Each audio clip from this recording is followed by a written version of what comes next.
Apple's first foldable iPhone, the iPhone Ultra, is getting closer to launch, and while we've already heard plenty about its design and specifications, the latest reports suggest Apple is now in the final stretch of getting this thing ready for its debut.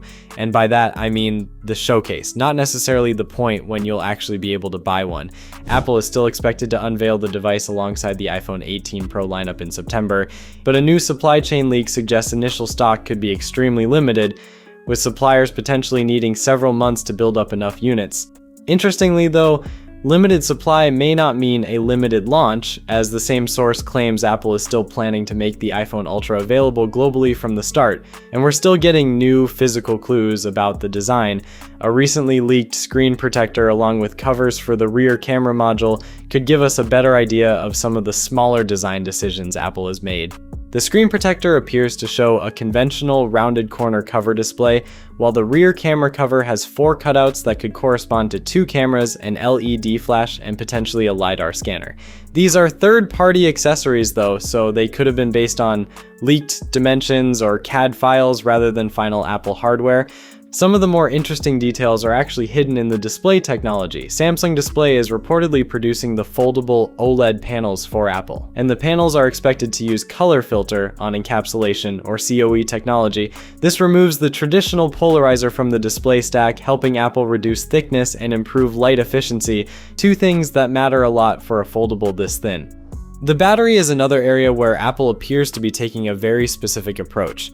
Earlier, supply chain information points to 2 battery cells with a combined rated capacity of around 4883 mAh, split between the 2 halves. What's more interesting is that Apple is reportedly fitting that capacity into an extremely thin body, with the unfolded phone measuring just 4.5 to 4.8 millimeters thick.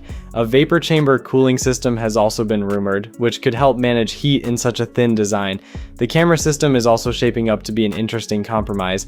The rumors continue to point toward 2 48 megapixel rear cameras, but if that leaked camera cover really does include a LiDAR opening, Apple could still be retaining depth sensing hardware even while dropping the dedicated telephoto camera.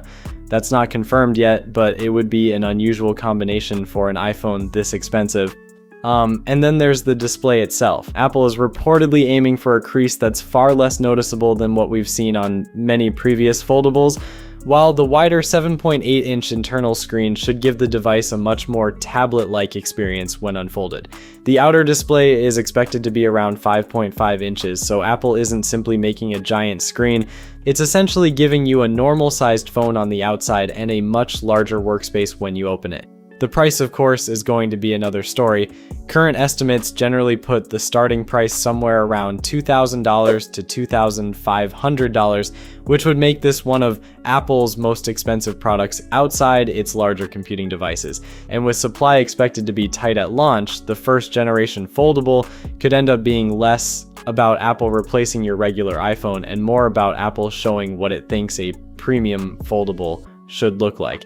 So, while Apple still has plenty to reveal, the iPhone Fold is starting to look like a very real September showcase. The bigger question now is how quickly Apple can ramp up production and how much this ultra-thin foldable will actually cost. We won't have to wait much longer to find out. Peace.